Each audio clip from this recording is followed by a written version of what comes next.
Can Nani join? Catherine. Listen. Then start. Hi, Elizabeth. I don't know whether your mic and camera is working. I think, Lisa, you should also enable that for Elizabeth and Catherine.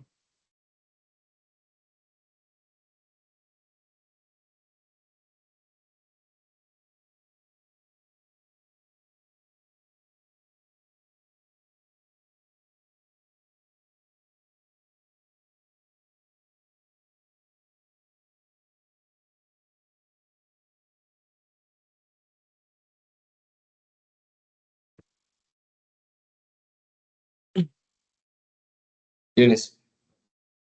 Lisa.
Hi, Owen. Hi, Lisa.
Good afternoon, everyone, and welcome to today's webinar. Impact Africa and Jogo and Associates are excited to have you join us for this engaging conversation on embedding ESG in institutional DNA, legal and strategic tools for organizations. My name is Catherine Mumo, a Senior Sustainability Analyst at Impact Africa, and I will be your moderator for today. Our panelists for today are Elizabeth Njoki, a Senior Associate and Head of ESG and Sustainability at Jogo and Associates, and Owen Muruthi, a Senior Sustainability Analyst and Certified GRI Trainer at Impact Africa. Thank you to everyone who has joined us on Teams, on LinkedIn and Facebook Live. And let's keep this conversation going on our socials. Remember to tag us at Impact Africa and at Jogo and Associates. And the hashtag for today is hashtag ESG Law. Now, as we begin the webinar, there is a poll up on the screen. I will give you maybe 1 more minute to respond to the poll, and then we will kick off this engaging session. Remember to put your questions within the Q&A section and your comments within the comments section. We're excited to have you join us, and we will begin the webinar in the next minute. So kindly give us your responses to the poll that appears on your screen.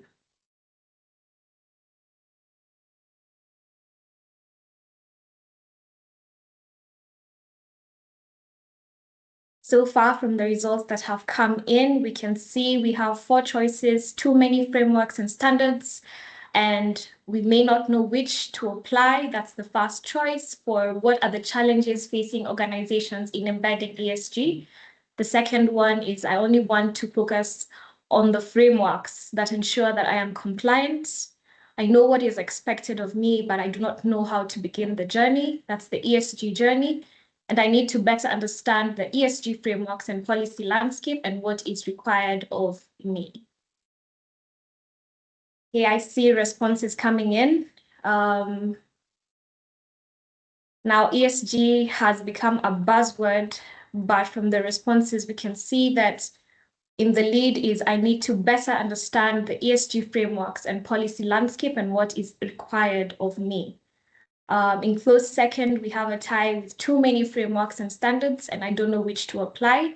And I only want to focus on those that ensure I am compliant. Now, our aim with this engaging conversation today on embedding ESG in institutional DNA hopes to ensure that the objectives are attained. That is, we're able to better understand ESG and the frameworks and the policy landscape, so that we know how to not only be compliant, but ensure that it is embedded within our organizations. So at this point, I would like to end the poll. Thank you to all who have participated within this poll. We will have a chance to have more polls running as the session continues.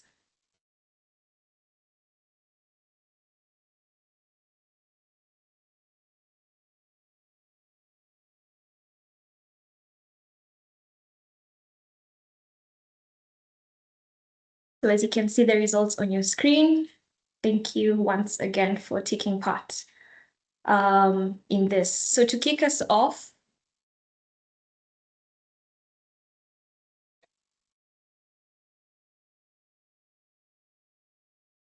Lisa, kindly confirm you can see my screen.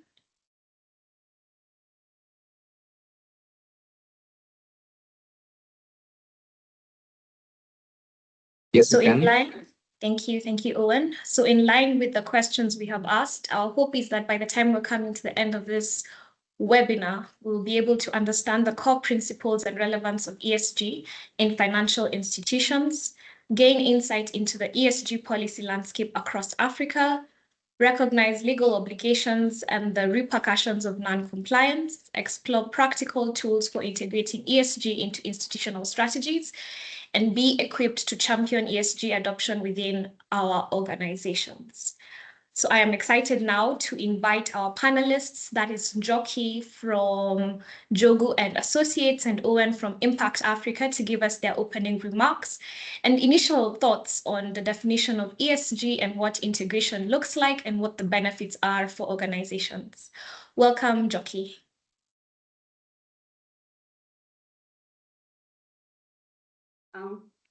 Thank you so much, Catherine, for that introduction. As Catherine has said, my name is Elizabeth Joki, and an associate advocate at Njogu and Associates Advocate. I'm also the head of ESG and sustainability.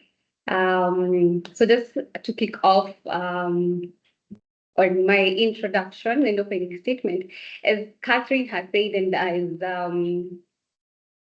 from the poll of questions, what the response that we are getting is that ESG is no longer just a buzzword. It's not just what I would call a full of value. It has become an essential component in the ecosystem, including the financial ecosystem. Previously, we just used to hear CSR, and now the ESG conversation has been brought into the very center of business strategy, of governance, of risk.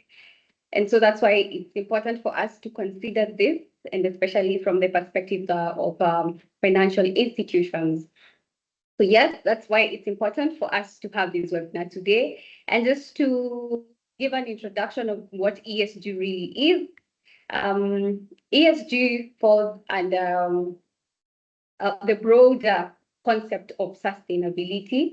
And maybe just to, as a starter, let me give a differentiation between sustainability and ESG. Sometimes you hear those words being used interchangeably, but what's really the difference? Sustainability refers to the broader concept of where businesses are required to operate in a manner that secures their present needs while not compromising the ability of future generations to meet their needs. And so that's the broader concept of sustainability. Now, when we come to ESG, ESG granulates sustainability into measurable pillars. So ESG stands for environmental, social, and governance.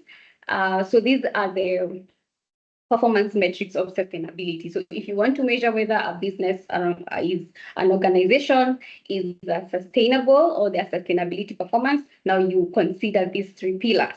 So the first one is environment, and this looks at the impact that the business is having to the natural environment. It could relate to your carbon emission, how you use resources, waste management, and all. Social relates to how you interact with people. It's about people.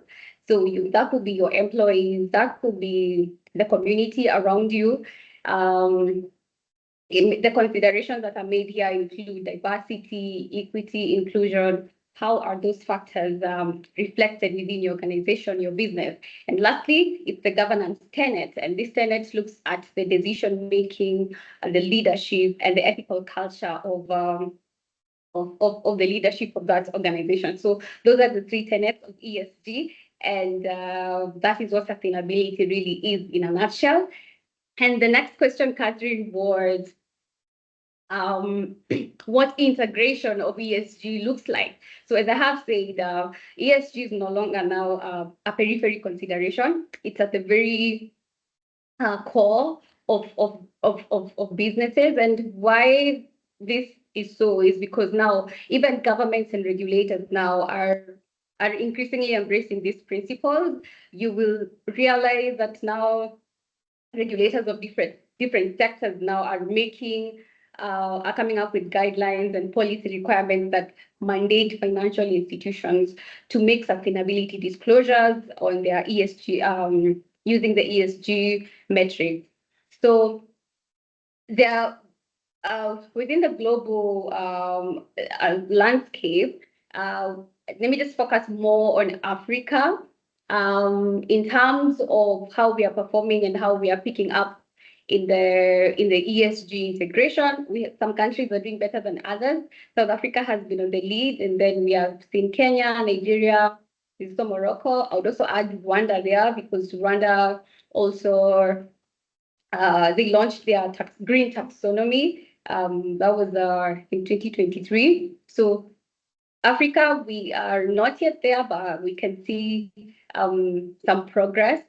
And when we think about ESG, because some people wonder, why should I consider ESG? What is it fact about ESG? What's the benefit really of integrating ESG and, sitting in a boardroom and talking about ESG? What is all this about? You need to look at ESG not only as, ticking a box, but as a strategic advantage. It's a strategy because it's a strategy, and this is now where we look at the benefits of ESG. Allow me to look at it from a legal perspective, and then as my colleague Owen may look at, because I'm the lawyer here, may give an overview of other benefits. So from a legal perspective, I would think about ESG, the advantage as, risk management. Well, we are seeing mandatory requirements by regulators like the CBK and the CMA on making sustainability disclosures. So there could be legal risk to that. And also even without even going to the regulator making mandatory requirements, also think about it as, each tenet. Like when you think about environment, if you are not meeting environmental standards and you're not environmentally compliant, you could face legal suits such as, class suits for pollution and all that. Employment disputes, so how you relate with your employees also could implicate on your risk in terms of liability for employment disputes. So that reduces fines and sanctions. Also, I have mentioned mitigating risk related to the environment, and you have to think about this in terms of even physical risk, that climate change is a real thing, and this is why the sustainability is actually, that's one of the considerations. So in terms of even physical risk as a business, are you thinking about the risk that your business could face as a result of climate change? Floods, when it floods and your business is no longer able to run and all that. So that's another benefit. Also, it strengthens corporate governance because now you embed accountability and transparency into your leadership culture. As well, it protects organizations from reputational and financial loss. As we go about this conversation, we'll get to see some case examples, and it also prepares for future regulatory development and due diligence demands. With time, we are seeing more and more demands from the regulators.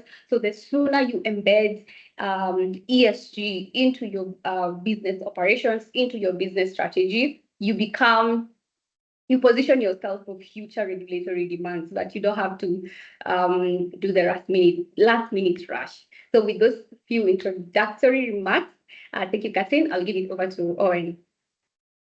Thank you very much, Njoki. Owen, over to you on your perspective of ESG, its integration, and the benefits. Okay, thank you very much, Catherine and Elizabeth, for the introductions. George, I hope the audio is now okay. I saw there was a concern about an echo. So please confirm to us on chat whether we are good to go. And as I begin, my name is Owen Muruthi.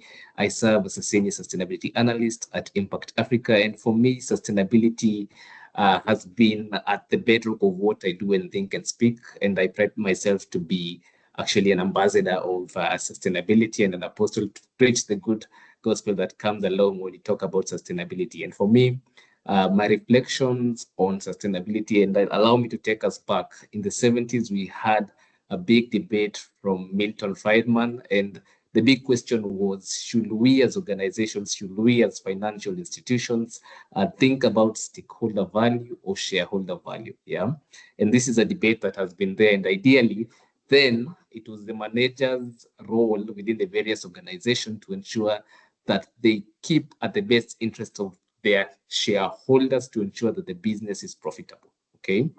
But again, looking and thinking along that lens, the debate has grown, and we have seen truly that we cannot progress with sustainability or within our business operations without thinking on the long-term effects and impacts that we have for both and all our stakeholders. So in the long run, we have seen that for us to exist, for us to progress within the future, we have to ensure that the stakeholder value is upgraded. And as we do our business, we must do it to ensure that we are only just not avoiding harm, but we are doing good as a way of doing our business operations, okay?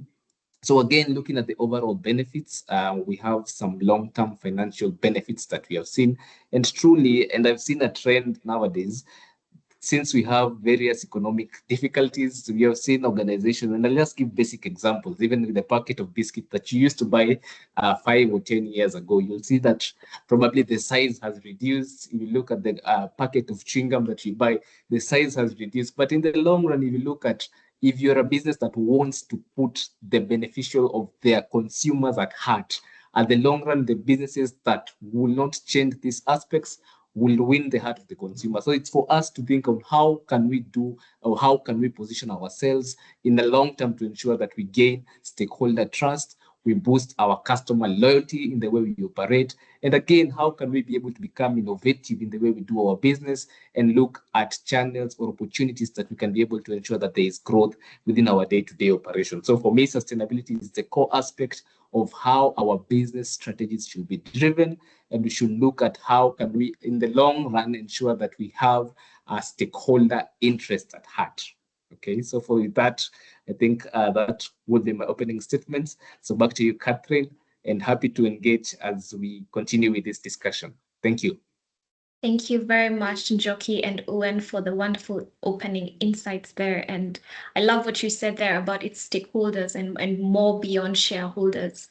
So now, even as we look at our various stakeholders, we have our regulatory bodies. Maybe Njoki, you can give us a bit more insights into who are these regulatory bodies that are driving ESG adoption, especially in financial institutions across Africa. All right, thank you, Catherine. When we talk about financial institutions, there are various categories of financial institutions. We have the banks, the commercial banks, microfinances, and all that. The other players that are in the financial space include the players in the capital market. We also have SACCOs. We have the insurance companies, we have the pension and retirement benefits schemes. We also have digital credit providers, the likes of Kinatala, and I don't know, these other DCPs that we are seeing. So when we talk about the regulatory bodies, we can classify into one, the bodies that regulate the central bank and other financial regulators. An example in the Kenyan space would be the Central Bank of Kenya, CBK, that regulates banks and other banking institutions. We also have capital markets authorities. In Kenya, we have CMA. Within the African context, also we have Nigeria, they have a Security Exchange Commission. US, they have the Security Exchange Commission as well. And then in the stock exchange, exchanges, these are the bodies that regulate listed companies. An example, we know the Nairobi Securities Exchange, also the South Africa, they have their security exchange. For Pan-African institutions, I'll give an example of the African Development Bank, and also there's also the African Security Exchanges Association. Also, within the East African community, we have the East African Securities Regulatory Authorities. And we see all these regulators, they have also started pushing towards ESG requirements and frameworks. We are seeing them developing those ESG frameworks. And finally, now the other who are not probably not mainstream regulatory bodies, but the associations, the industry associations and coalitions, they also have their own self-regulatory mechanisms and structures. For instance, in Kenya, we have the Institute of Certified Public Accountants, the ISPAC. Also, Uganda, they have one, and South Africa, they also have one. So within this industry industry professional bodies, you find that they also have their own guidelines when it comes to ESG considerations. For example, in Kenya, ITSPAC recently adopted the IFRS standards for disclosing for sustainability disclosures in the accounting reports for different companies, and they issued a roadmap for mandatory disclosures. So that is we see those are the various regulatory bodies that are concerned. So while maybe as a bank you would think, CBK is I am under CBK, but also an institution like ISPAC also has a say in when it comes to accountability in terms of ESG, because it's the accounting body, so it provides guidelines in with respect to the accounting standards and requirements. Yes, so those are the various bodies, and maybe Catherine, you can go to the next slide.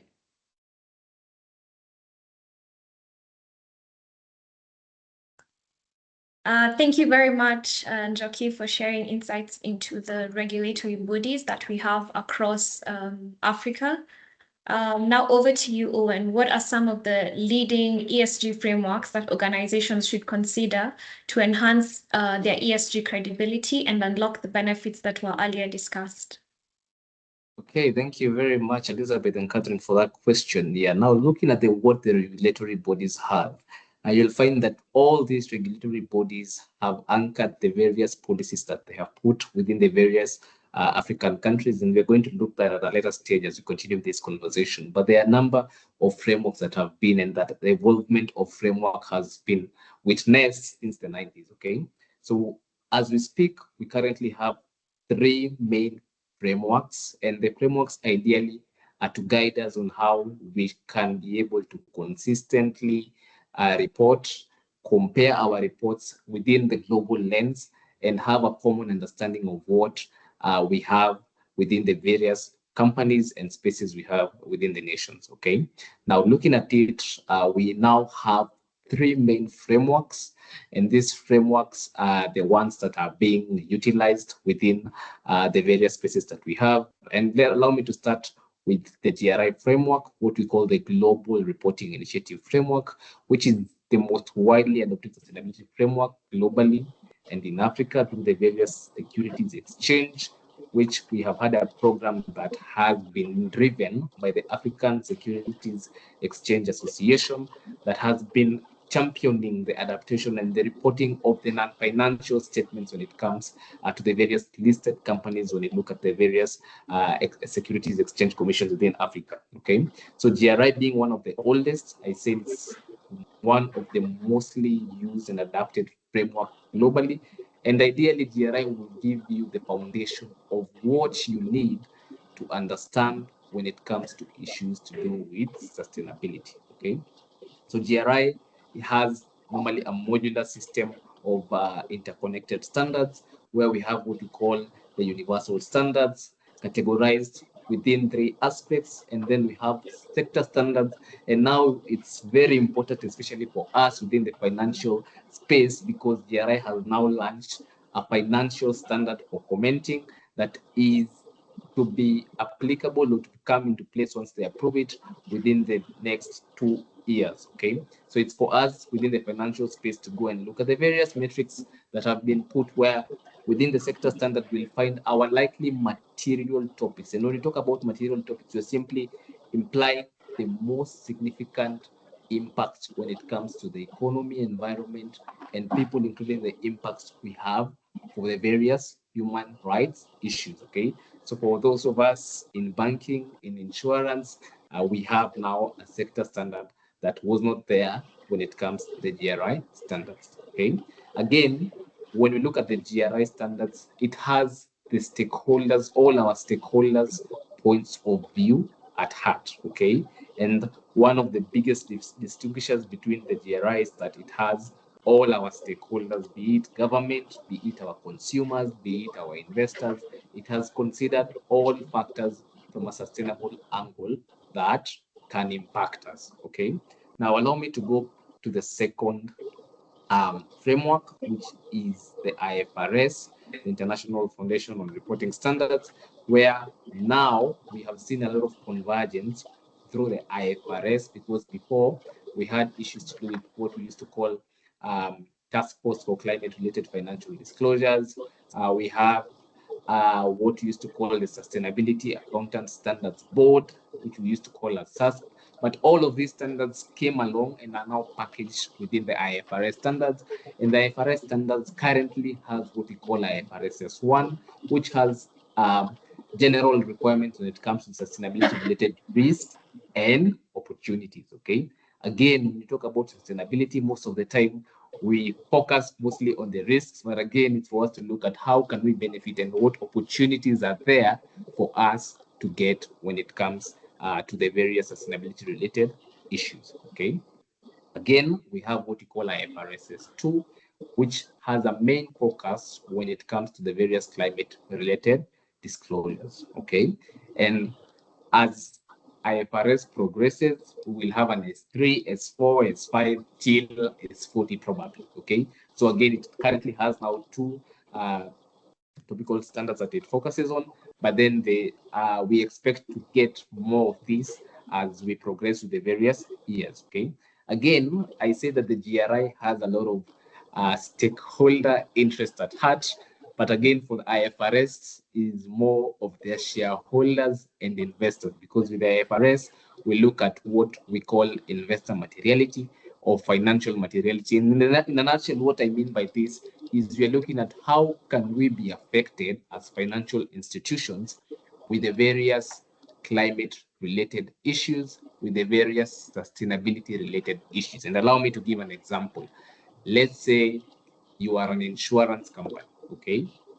And due to climate change effects, probably we have floods. It means that in terms of the underwritings that we pay might get high. If we have floods, we might find that those of us even in health insurance, in terms of the diseases that come, waterborne diseases, the common cold that comes, it means that due to this uncertainty and the weather patterns changing, we might find ourselves having to pay or getting costs in terms of insurance, because probably we saw their buildings were collapsing when they were flooding, a lot of vehicles got bad, and this is what will ideally affect our financial performance in the long run. Okay, and in a nutshell, we're looking at how is this connected to the various sustainability related issues. So investors want to understand before they make any investment, before our shareholders get good and take their paycheck, they want to understand what are the various impacts that we have. And as organizations, how can we ensure that we are working together to ensure that we have covered, we have what I call checks, that in case these eventualities happen, what are we doing to ensure that we are safe within the various organizations we're investing in. Okay. Again, we have what we call the European Sustainability Reporting Standards, and for the what is famously known as the ESRS. And for the ESRS, it has majorly mirrored what the GRI and the FRS standards have. So ESRS is mainly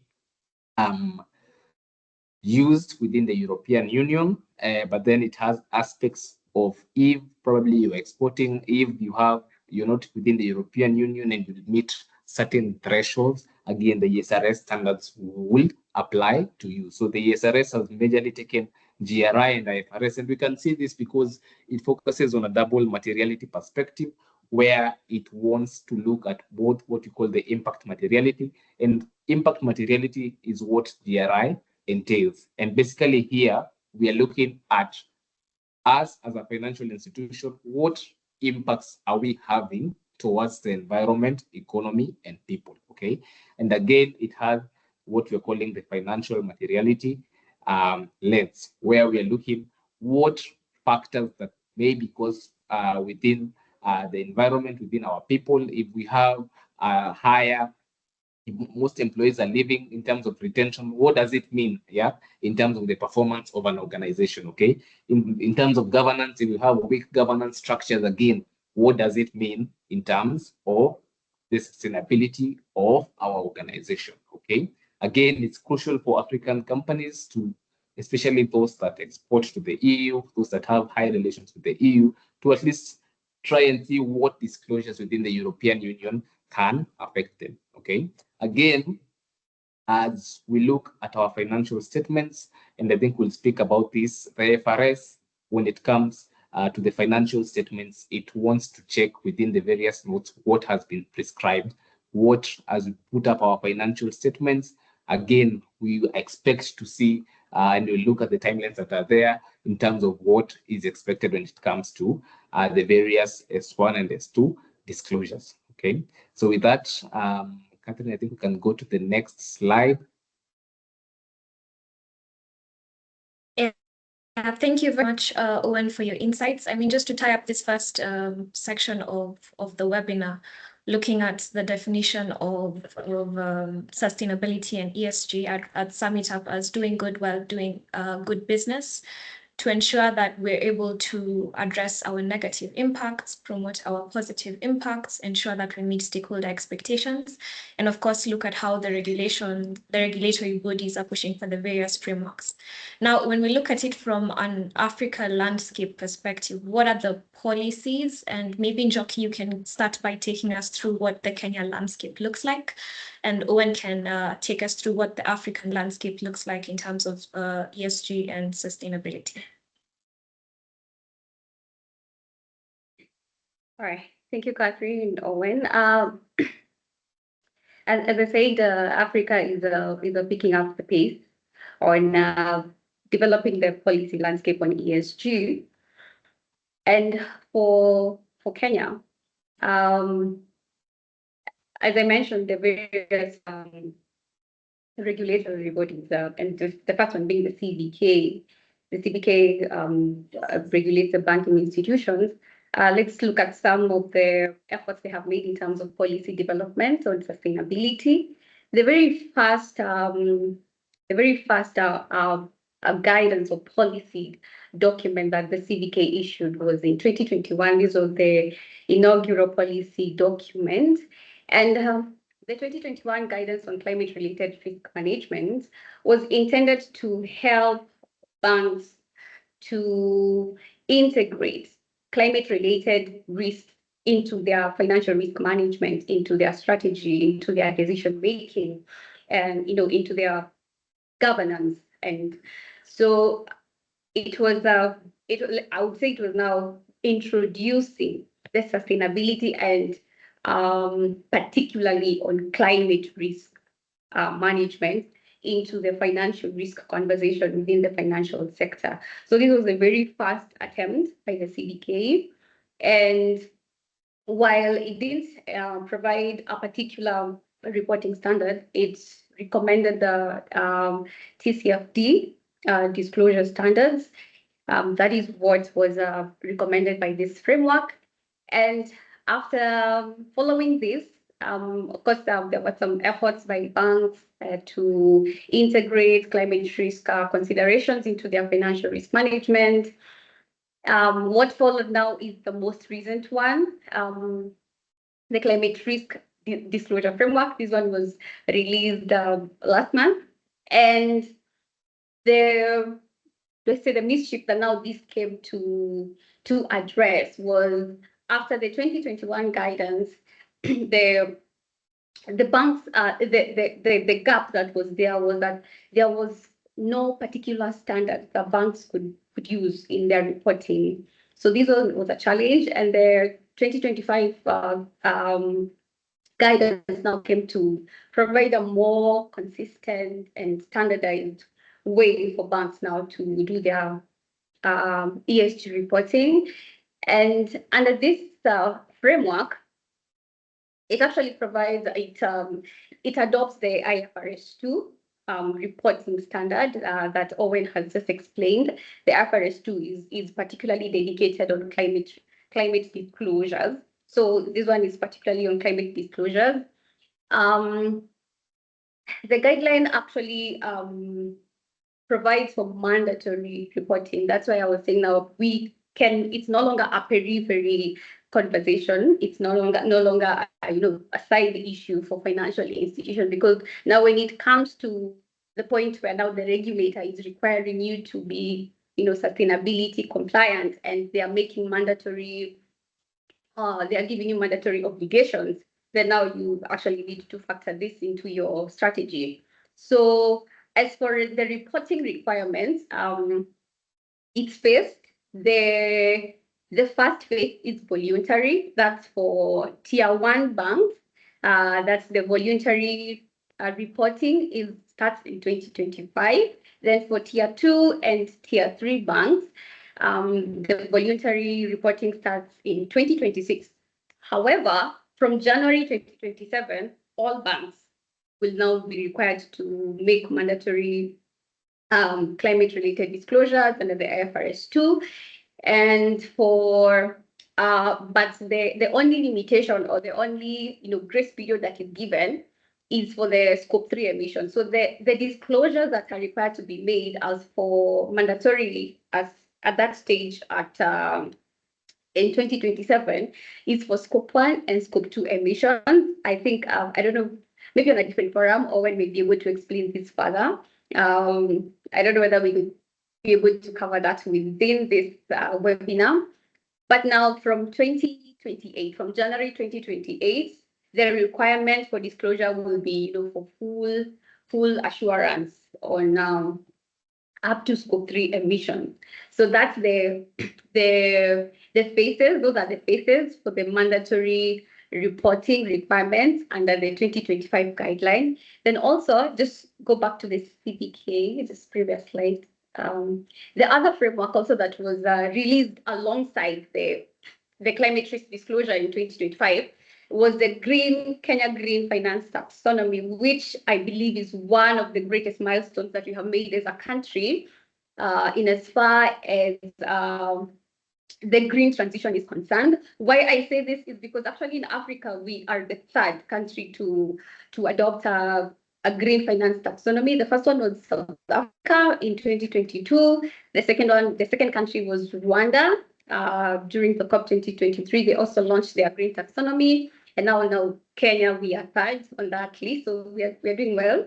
So, and the green finance taxonomy is complementary. I would say it's complementary to the climate risk disclosure framework, because now this comes to help you as an institution, you as a financial institution, to understand what exactly qualifies as a green project. So if I am to, if as part of my sustainability strategy is to invest in green projects, into environmentally friendly projects or activities, the green taxonomy now comes to help you understand, to classify what these activities are, what qualifies as a green project, what qualifies what activity qualifies as green, and it's very extensive actually, because now it looks into various sectors, like classifying them under various sectors. Under the manufacturing, it has a whole index on that, a catalog based on the industry. So under the manufacturing industry, what activities would qualify as green projects? Also under the manufacturing, whether it's IT, financial services, the various industries across the economy. So that's the green taxonomy, which I do believe is a very, very, very significant milestone. So in your reporting, in your reporting as a financial institution, the taxonomy will be very, very key for you, and also in coming up with a strategy. If you're the compliance officer of your part of the committee that is tasked with coming up with an ESG strategy for the institution, you will this instrument will be very, very key for you. So then the second maybe set of framework would be from the CMA. So also the Capital Markets Authority has its own policy framework. The first one would be the Code of Corporate Governance of 2015. This one majorly focuses on the governance aspect of sustainability. and it applies to both listed and non-listed issuance of public of securities to the public, and it mandates the board and the management to come up with sustainability strategies.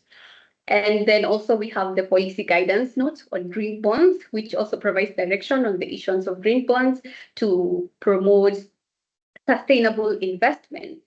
As well, the Nairobi Securities Exchange, together with the CMA, they came up with the ESG disclosure manual in 2021. This one was intended to guide listed companies on ESG reporting to facilitate consistency in that. And it was developed with the GRI input, which Owen has addressed. So that's from the NSC. And also we have other bodies like the Kenya Bankers Association.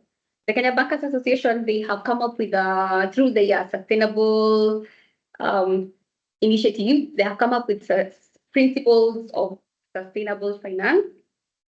Yeah, you can check that on from the Kenya Bankers Association. They have a whole, they have outlined some principles of financial sustainable finance that would be very crucial when you are considering what sustainability initiatives or strategy you need to put into place as a financial institution. So yes, that's from so just those are now that's the Kenyan policy framework. And just to sum it up, because I hear that the pain point for most of us is what exactly are my obligations and what standard should I use to report?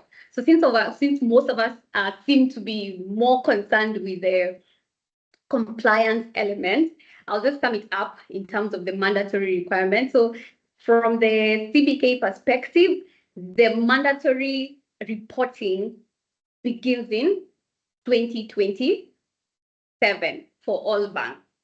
As for under the ISPAC, I should have also mentioned the ISPAC. The ISPAC also released a roadmap on the adoption of the IFRS standards in doing their reporting. And so for them, they require that public interest entities and banks and financial institutions, whether you are, because you will notice that in when it comes to the policy framework, the dedicated frameworks are more for the banks and their say the security, the financial institutions that are involved in the security exchange, but we have not seen much of policy framework in the circles, insurance, and the other one is a pension. Yeah? They have not yet developed in that sector. However, the ISPAC rules still apply to you because it goes to auditing. So ISPAC also has requires that sustainability disclosures be made mandatorily for the public interest entities, which I believe all those financial institutions fall under there. So you may think, I'm not regulated by CBK, I'm not regulated by CMA, but And then finally now the NSC, of course, it's now mandatory. Thank you, Catherine. Thank you very much. Over to Owen to give us the African perspective. Okay, thank you, Elizabeth, for that. And I think when I look at the African perspective and also reflecting on what Kenya has, looking at what ISPAC has given within their guidelines, there was a number of regulations that have been given because they have used a phased approach in terms of what listed companies should do when it comes to 2027. And then they have further categorized what medium and small enterprises should do. And again, there's another category that fits into what government institutions should do. So it has used a phased approach. And allow me just to move to the next slide, since I think most has been covered on this. I will give a bit of what has been seen starting with Uganda. So Uganda USC Securities Exchange is in the process of coming up with guidelines that will be used following the GRI standard. And then if you look at the accounting body, which they call ISPAO, again, it's on the process of coming up with drafts, and they've given tentative dates of 2028 for the adoption of IFRS S1 and S2 for listed companies, okay? And again, for most African countries. And as I put this, it's work in progress because, as we say, sustainability is a journey, and each and every day we are trying to see how can we learn from what our neighbors are doing, and how can we again embed that from what we have done. Okay, again, looking at Tanzania, so there is a voluntary approach that has been given by the Securities Exchange there. But then when it comes to their national accounting body, they have given the adoption of IFRS S1 and S2 to start from 2026. Again, Rwanda, through the Rwanda Securities Exchange, they gave up their guidelines for the GRI standards adoption through the RSC, which was voluntary within the last year. It was launched last year, actually. But then ISPAR in Rwanda again had given, I think it was the first one when you look at the accounting bodies to pronounce the adoption of IFRS S1 and S2. Looking at Zimbabwe, they put up mandatory disclosures that look at the aspect of IFRS, for GRI when it comes to the impact materiality. And again, the accounting body is developing the roadmap that institutions ideally should face when it comes to the adoption of IFRS S1 and S2. Again, Nigeria, following the same trajectory. Zambia has its mandatory dates for 2026. South Africa did this a bit earlier through the JSC. And for South Africa, they have taken the integrated reporting approach as the guideline that should be used. Let's move to the next slide. So I think I'll call back Elizabeth to probably give some legal and compliance issues that have been observed, and then we can move ahead and discuss what to do, because I saw the question on which frameworks should we adopt and where do we start. Back to you, Elizabeth. Okay, thank you, Owen. So having had all that, the question would be then, what does compliance look like from a legal perspective? Compliance looks like adhering to regulations. So if there are mandatory requirements for reporting, that is compliance for you. It also looks like integrating ESG criteria into all elements of business operations, whether it's in your contracts. We are talking about reduction of scope 3 emissions. Yeah, scope 3 emissions can result even from your supply chain, you know. So we are talking about thinking about your supply chain. How does that look like? How do you embed ESG there? Due diligence on who are the stakeholders in this business, risk management processes to ensure compliance. So integrating ESG considerations into all the business operations, and also from governance point of view, having ESG strategies, having ESG policies. So this is where the boardroom is concerned, yeah, where decisions are made, then that flows all the way to the management and to the operational bit. So that is what legal compliance looks like from an ESG perspective. And so having understood your obligations, then the question would be, what are some of the risks that you could face if you fail to make ESG as part of your business? Maybe you can get the next slide. Catherine? Yeah, so I've touched on that on the governance and legal obligations. So I will not regurgitate that. You can go to the next slide.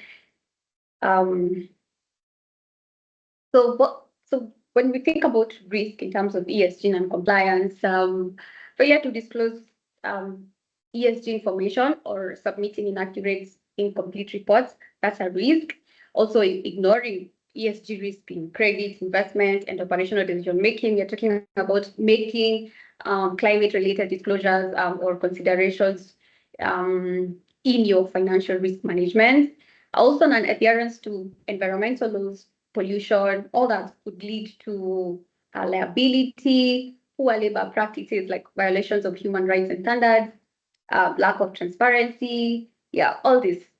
And now for us to be able to, grasp it better, I think we should now look at some of the practical examples of the repercussions of not considering that ESG. So one is regulatory non-compliance, lawsuits. And I just want us to look at some of the some examples, some case examples of institutions that have ended up in trouble. From a governance point of view, let's think about a most recent one that is very raw in the Kenyan conversation. Yeah, I understand there's an ongoing case, but just let me mention from what we have from the papers. You recent scandal of Cusco, where a quite amount of money, almost billions of money, were allegedly mishandled. And when you listen to or when you read that report by PwC, it reeks of governance gaps. So in the ESG metrics that fall under governance.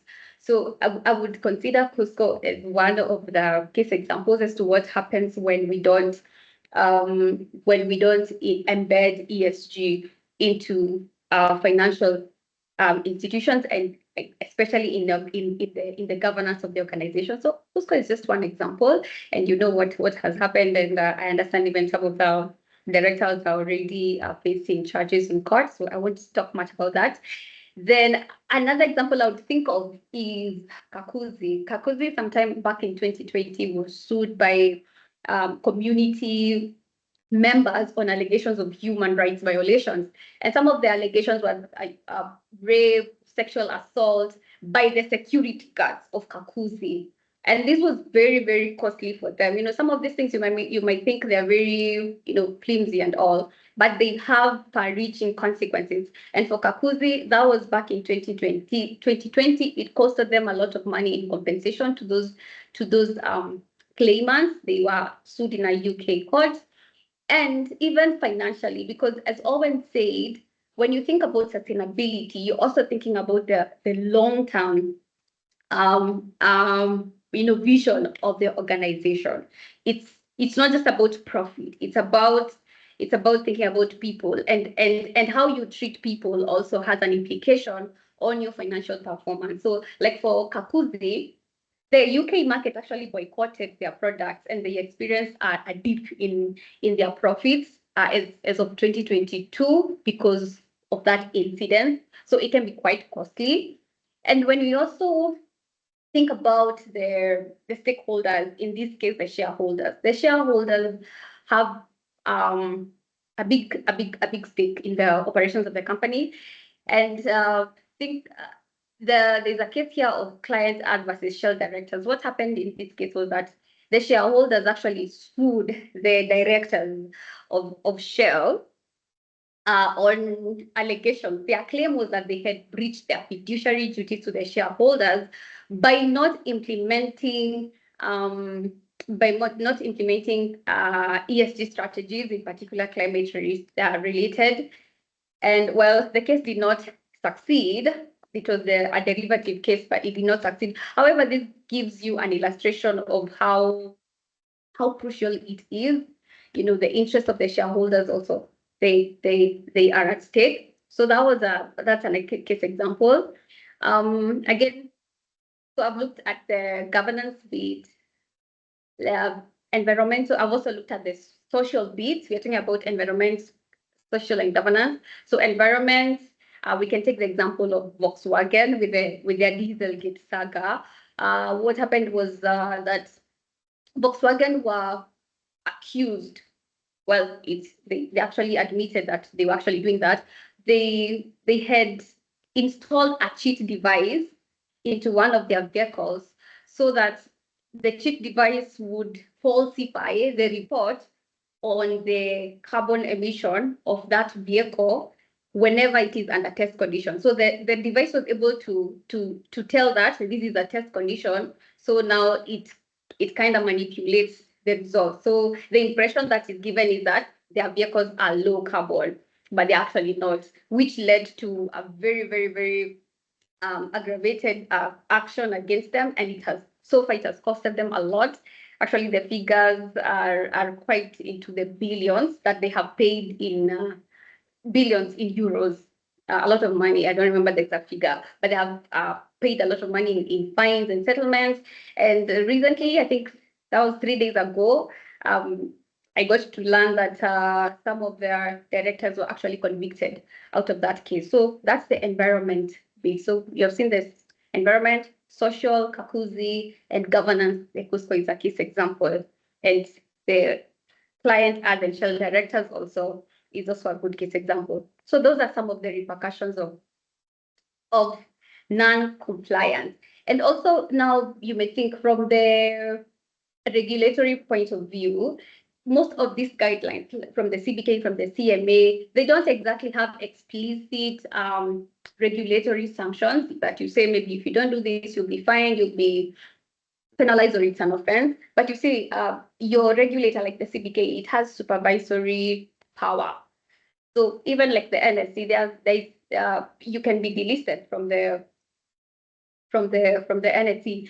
The CBK has power to take supervisory sanctions or even fines against you, and also it affects your risk.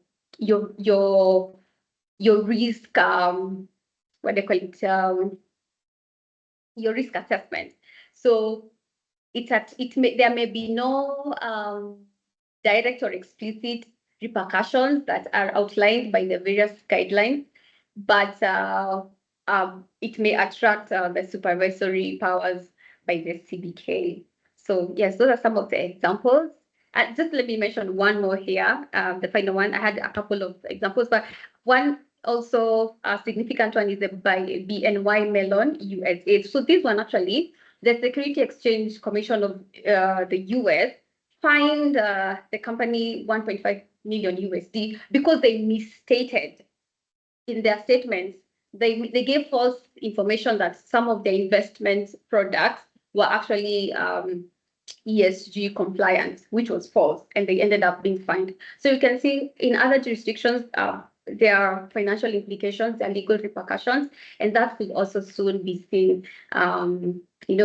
It could be coming closer home. So yes, those are some of the repercussions, and which speaks to us on the need to be compliant, not just for purposes of ticking boxes, but genuinely compliant. Thank you, Catherine. Thank you very much, Njoki, for that comprehensive discussion around the legal compliance and what the repercussions are for not adhering to it. And just as you've mentioned at the end there, it's more than just doing a tick box exercise. It's about fully integrating sustainability and ESG into the DNA of the organization. So maybe, Owen, you can tell us a bit more about that. What steps should organizations take to ensure that they go beyond this tick box exercise? Thank you. Okay, thank you very much, Catherine, for that question. And for me, as I look at what we should do, where our starting points should be ideally is first, whenever we want to start anything, we have to get buy-in. And buy-in generally should come in from our leadership. They should understand what we want to do and be the drivers of what we want to push when it comes to the various related sustainability issues, okay? Again, once we do that, we should conduct a gap analysis or a readiness assessment. And ideally, as we do this, is to look at the realities of how we are regulated, okay? I know we have people from different countries here within Africa, and it's to understand what is coming up, what is the Securities Exchange prescribing, what is coming up from our accounting bodies, what is coming up from the various associations that we are in. If you're in Kenya, may it be the Kenyan Bankers Association, may it be insurance. So what is the ask that they have? And immediately we understand that, we are able to come up with a step and see how we can answer to all the regulatory aspects that are coming along, okay? Again, another question that was asked is which framework ideally should we use here? And reflecting on that, you'll find that right now there's a high emphasis on the synergies between what we call, what is has been allocated within the GRI context and the IFRS S1, S2 context, because the angle in the future is for us to look at what our impacts are with an outward lens, and then also look at how we can be impacted as organizations within the various factors that are within our sustainability context, okay? So once we understand that, and again, if we look at what is within the European union, the ESRS, basically it has submerged the two aspects and brought them into law for the countries that are within the European Union. Okay, again, we have to understand our impacts. And as we understand our impacts, again, the guideline, the biggest aspect is for us to understand our impacts from one, an impact materiality aspect. Again, we go ahead and look at our financial materiality aspects for us to have a double materiality view of how our organization is impacting the environment, the people, the economy, and how, again, we can be impacted by the various measures that can make our organizations to be sustainable. Because, again, without profits, without, if we do things that don't make financial sense, again, we cannot be sustainable. Okay, so again, it's for us to have that view as we progress. Ideally, we should also be ensure that we have, or we create a strategy that speaks to our business. And here we should ensure that all our sustainability angles speak to the business. Okay, again, we can't have two strategies that are conflicting. We should be able to ensure that our business strategy has embedded sustainability aspects within it. And finally, we should be able to measure, put targets, and then measure how we are progressing when it comes to the various targets that we have put for our organizations.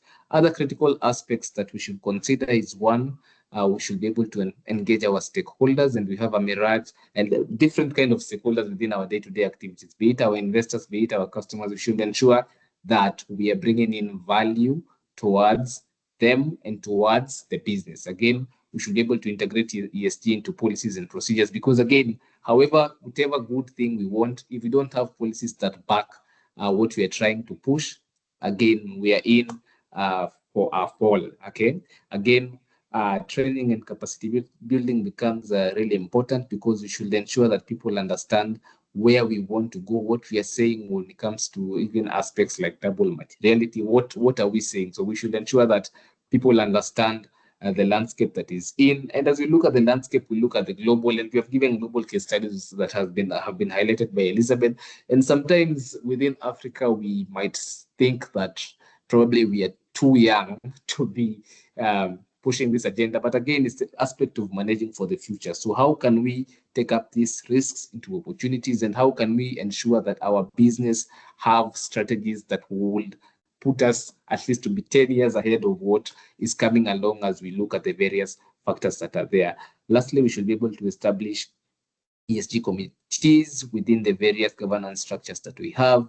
We should ensure that we have champions within our departments who will be pushing for the overall agenda that is there. And we should ensure that the board and at the management level, we have aspects that are pushing for sustainability. And then finally, we should be able to link ESG goals to our key performance indicators when it comes to our performance reviews. Let us embed them. Let us not look at it as a thing by the side, but let's embed it to be one of the KPIs that we push as we progress. And with that, I think we are good and set to continue progressing with our sustainability journey. And thank you, Catherine, for that. Thank you very much, Owen and Joki, for being fantastic panelists and for the informative session. I think just to wrap it up is to say that ESG and every aspect, that's the environment, the social and the governance aspect, all of them are very important, given the examples that Joki highlighted, that one is not more important than the other. And the global standards and frameworks that have been discussed here, of course, allow us to compare performance across the different years for an organization and even across the different sectors. And of course, the regulatory bodies coming here to help drive that responsibility for organizations to be able to implement sustainability and ESG, especially as we see the move that was discussed across the different African countries where there's mandatory disclosures coming in the next years. Then also the beauty then comes in is that there's the interoperability between the standards, as Owen was explaining, how IFRS and GRI and ESRS have that ability to merge and get information from each other, which also makes it easier for organizations, especially financial institutions, to be able to respond to the different regulatory requirements that are needed. So thanks again for such an informative and engaging session. I think we will now open the floor to Q&A. So far, 3 questions have come in. The first one being, of course, as we continue to integrate ESG, how does that affect the company's returns? Owen and Jockey, the floor is yours for that first question. Thank you. Okay, thank you. Go ahead, Elizabeth. Okay, before Owen comes in, let me just read something here. A study by McKinsey and Company, that because I understand for most companies, their worry is that ESG is not about profitability, which it's wrong. It's wrong. ESG is actually an advantage. And a study by McKinsey showed that companies that do well, they call them the triple outperformers. Triple outperformance meaning that they integrate growth, profitability, and ESG into their strategy. They actually performed better than their peers. So don't think about it as an extra cost to the business. Think about it as a business strategy. And also, I'll give another example of thinking about ESG as a business strategy in terms of consumer preference. Allow me also to read some statistics with respect to consumer trends. There were the findings that showed that that 27% of Gen Z and millennials are more likely to purchase a brand that they believe care for people and planet than older generations. Okay. Then the study also showed that this particularly in the US, but the study might have been done in the US, but it also reflects also the local trends. That's by 2030, up to 68 trillion US dollars in wealth will transfer to the from the baby boomers to the younger generation, who are the Gen Z and the millennials. So what does this mean for you? You need to have the consumer in mind. So in 2030, who will be your consumer? It's going to be the Gen Z and the millennials. What are the preferences? So they want people, they want products and services that care about people, that care about planet, that care about governance. And you have to understand that we are in an educated generation, in an informed generation. People are more aware than they were 50 years ago. See, this older generation who are, just at home and sticking to whatever, and is being phased out. So think about who will be my customers in the next 20 years. What are their consumer patterns? Okay, so that's a business strategy for you as well, which I think Owen might touch on, is on the opportunity to leverage on climate finance in terms of accessing capital. So I think, Owen, you can touch on that. Thank you so much, Jockey. Owen, as you continue to expound on that, also expound on materiality and materiality assessment and what that entails. Okay, thank you very much, Elizabeth and Catherine, for your questions. So basically reflecting on, I think Elizabeth talked about climate finance, and I think looking at an example in Kenya when you talk about what the Kenyan taxonomy when it comes to what banks finance, and I've seen, I think the last 2 months NCBA were able to get a bit of financing when it comes to that, and ideally, as we talk about carbon finance, when we look at our portfolios within the banking sector, so what projects can we categorize that we are funding that are green? Okay, now with the Kenyan green taxonomy, it becomes very easy for us to be able to categorize and say these operations are there, and we can get cheaper financing that we can again lend to other to our customers, our clientele that have cheaper rates, and will help us ideally move as we look at the picture. Secondly, there was a question on the business strategy and how sustainability comes in place. And we have done personally a number of studies, even looking at the various retail markets. And we can see, even when it comes to the flour that we cook, those that have greater nutritional value are performing in a better way compared to those that just have our traditional angles in it. Okay. Again, look at banks. Allow me again also to mention banks like NCBA. They were able to put up an innovation where people can access loans by taking your cell phone and having clicking it within the next 5 minutes, you can get a loan. And before, it was a tedious process that will take a day or two. Again, with that, we can see the numbers and how they have been able to grow their portfolio within their business. Again, Catherine, you talked about materiality, and allow me just to spend a minute or so discussing materiality. And ideally, when we look at materiality within the sustainability context, we are looking at the most significant impacts. And allow me, there are two angles when you talk about materiality, because for the financial, it's about the number, a material number, a significant number that can affect your position. But then within the sustainability angle, we have what we call impact materiality, and ideally here we are looking at the most significant impacts on the environment, economy, and people that we can have, including the impacts on human rights. And allow me to just give an example. As Impact Africa, if we are to look at our performance within an impact materiality, we are looking at how are we doing to ensure that we are minimizing our waste, we are minimizing our emissions. In terms of our employees, what is their satisfaction? What is their retention rate? So we're looking at us as an organization, how are we impacting the environment, the people, and the governance structures, okay?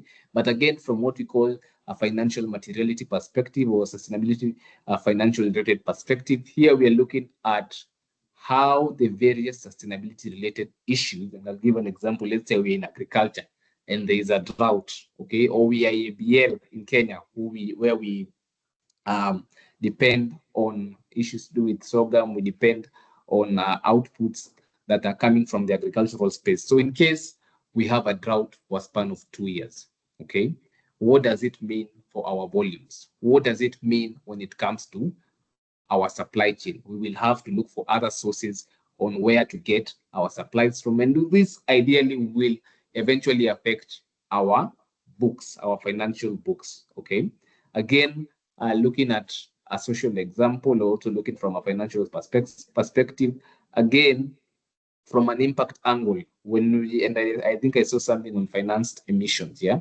When we look at the activities which we are financing or the loans that we are giving, okay? We saw the IFC standards that came along 2011, 2012, and they had given some certain bans on investments that should not happen. But if we do that, what does it mean? We can be attributed through our financing model to contributing to negative aspects that harm the environment, the economy, and the people, okay? So I hope with that we have a better understanding on materiality and how the business strategy again comes it. Over to you, back to you, Catherine. Thank you. Just to continue. Yeah, Sorry sure, to go ahead. interject. Okay. I just want to add something as well, because when you think about profitability, are we thinking about it as short term or long term? Because sustainability is about thinking long term, and there are some impacts of ESG considerations that may not have a direct implication right now, but they have a long term implication. For instance, when you think about brand, when you're building a brand, people often actually buy brand as opposed to more of what you're selling. Yeah. So brand loyalty is attached to how people perceive your organization. So if people think of your institution as one that doesn't care about people, it's plagued with employment issues, sagas, you don't treat your employees well, you don't treat the communities around you well, you're just having issues around you, it's going to affect your reputation. And you can see that from even the one you mentioned of Kakuzi, they might have just been thinking about profit, but once they were they were faced with a case of human rights violation, the UK market boycotted their products, and that had an effect on their financial performance. So don't be short-sighted about this profitability perspective. Think about it from a long-term point of view. Yeah. Thank you, Catherine. Thank you so much, Njoki, for that, and Owen as well. Maybe just to continue on the question for financed emissions, is there a platform where we can get standard attribution factors in the country's context, that is within Kenya, Tanzania? Then at the same time, what is the level of industry collaboration with academia, government in the process of adopting ESG practices in East Africa? So as we address those two questions, Njoki and Owen, you can also give us your closing remarks.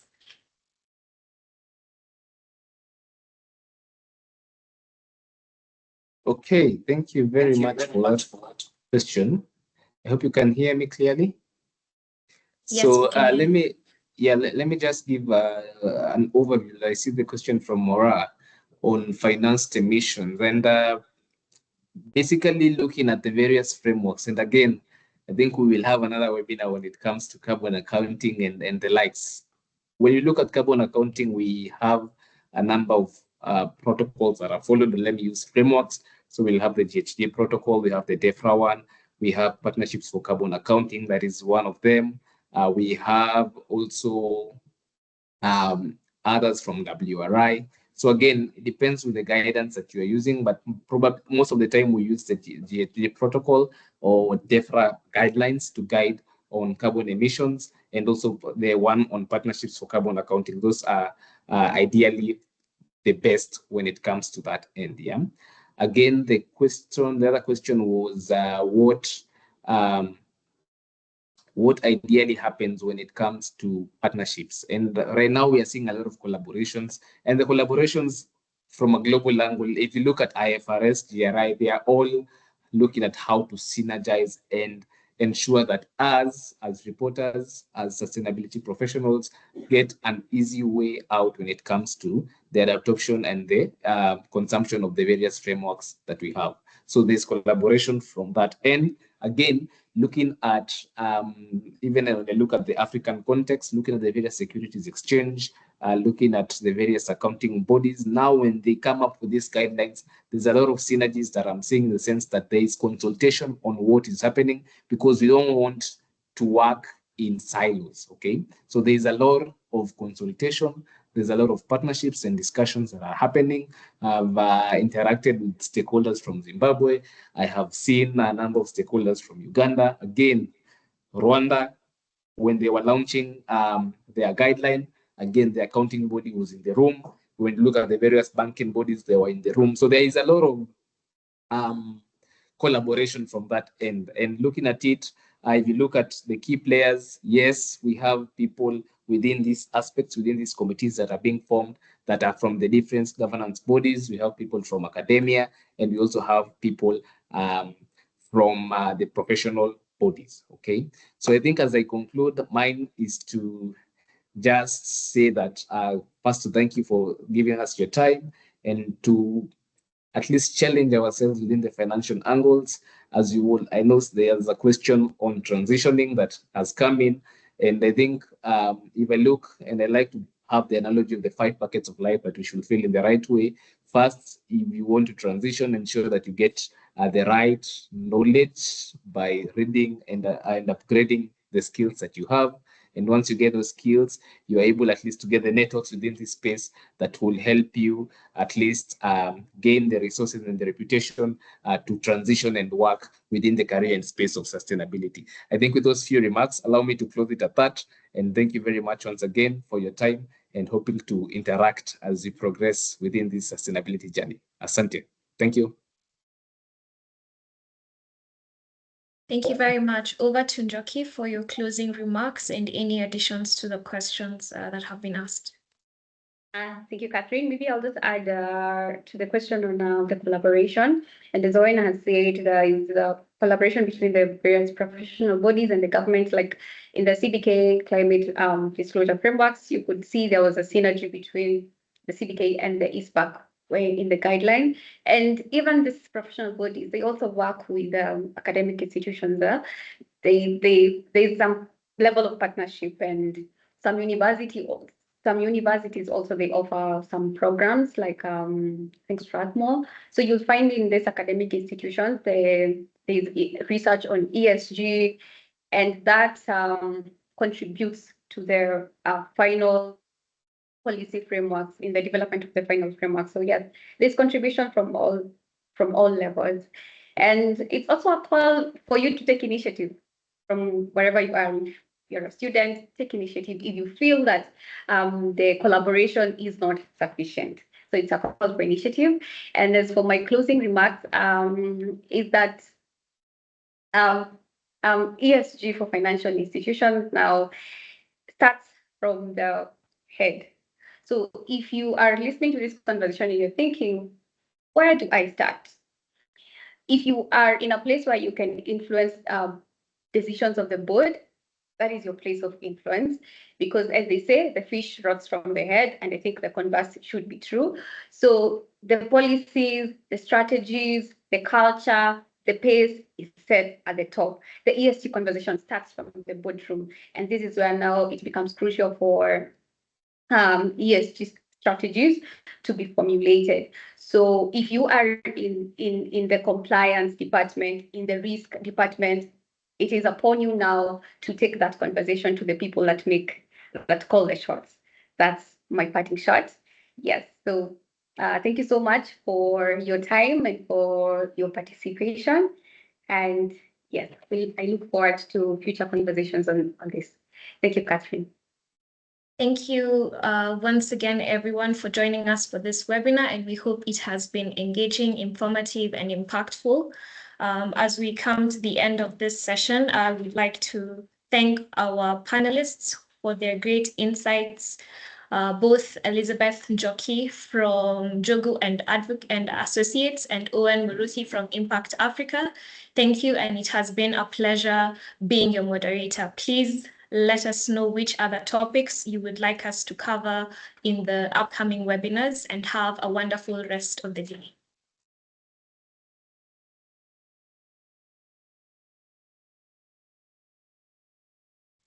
Thank you very much.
Hello.